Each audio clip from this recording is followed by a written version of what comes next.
it's Cole from Cole's Quilts, and welcome to video 2 of the Baby Dragon Quilt Along.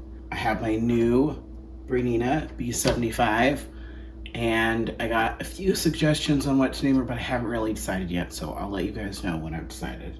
I am going to be starting a new job soon, and so I really am not sure how quickly this quilt along is going to be moving, so I'm just hoping that y'all will just be along for the ride. But what I've been trying to do so far, instead of making a video for every block, 'cause there are a lot of blocks, is I've been starting to work through the blocks from the easiest, and then I'm going to work towards the more complex. So the first video we just did blocks with 2 pieces or 3 pieces, but they were just squares. The blocks that I'm going to be putting up on the website now are going to be anything that just has 2 or 3 pieces.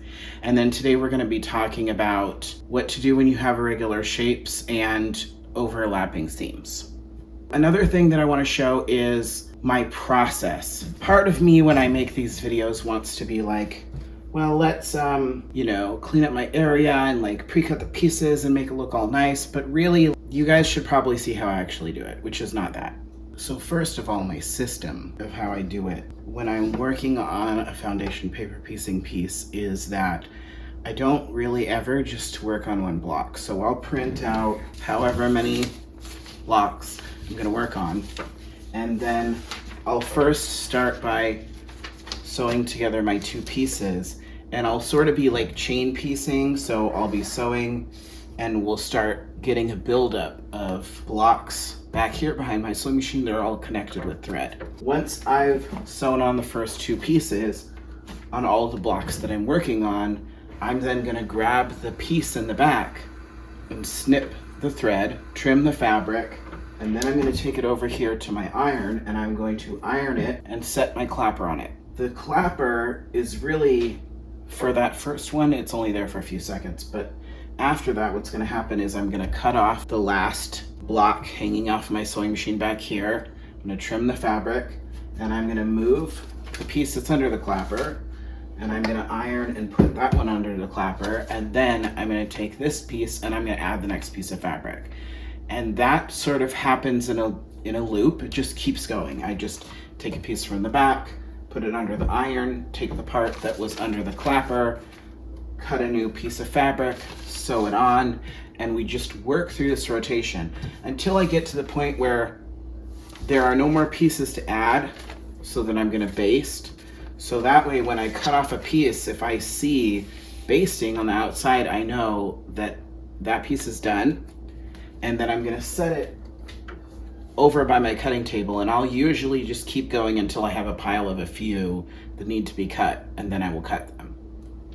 So in order for this to work effectively, I need to be able to have my fabric that I can easily grab, and right now I have this one in this bin, but I have like big messy bins underneath this table for different projects, and then all of the fabric is labeled. So I need to be able to quickly grab fabric to cut off the piece that I need. And then when you're cutting a piece of fabric, if we look at this one now, let's talk about irregular shapes here. The first few ones were just rectangles and squares. This is not.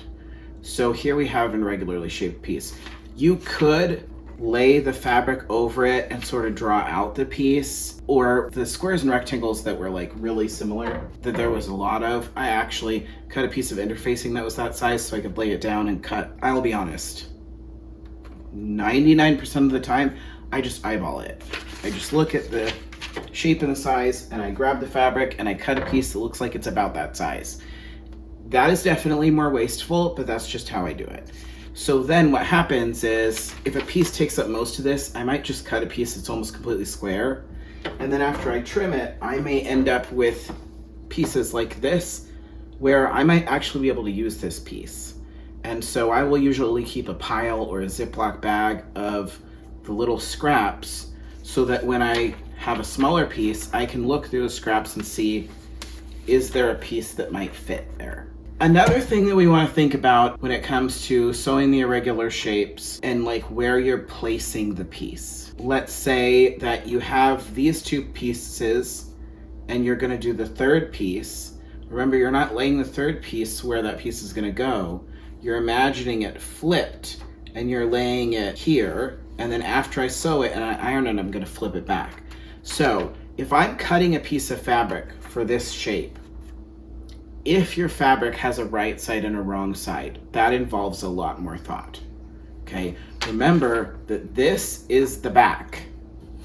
So if you're going to look at where the writing is and you're gonna cut a piece to match this, and let's say I'm gonna like lay this on the fabric so I can see like what the piece should look like, then if I'm looking at it this way, I wanna cut this piece looking at the back of the fabric, because this is the back of the quilt. So you can either flip this over, but then it's hard to see, and cut it on the front of the fabric, or you can look at this side, and when you lay your fabric out to cut that shape, you're gonna look at the back of the fabric. So that's one thing you would wanna be really careful about. Another thing is when you have seams that cross. So we have our first two pieces here, and then we're gonna have a third piece. So this seam crosses this seam. Whenever that happens, when you do your first two, when you get to a line that stops because it meets another line, you always want to sew 1/4 of an inch past that line, so that when you sew this piece on, you're not going to end up with a little hole there. So that's really important. And so here's an example of one of those blocks that I was talking about, where these two pieces are the first two pieces, and this is the third piece. And you see how that seam overlaps this seam, and we have irregularly shaped pieces. So again, we have the writing on the back, we have the fabric on the front.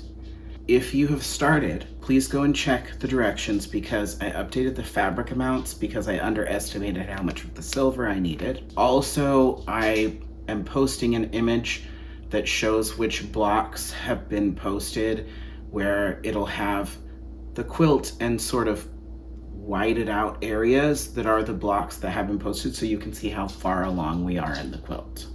It might be a minute before I post next video, but you have plenty of blocks to work on, so I will see you in the next video.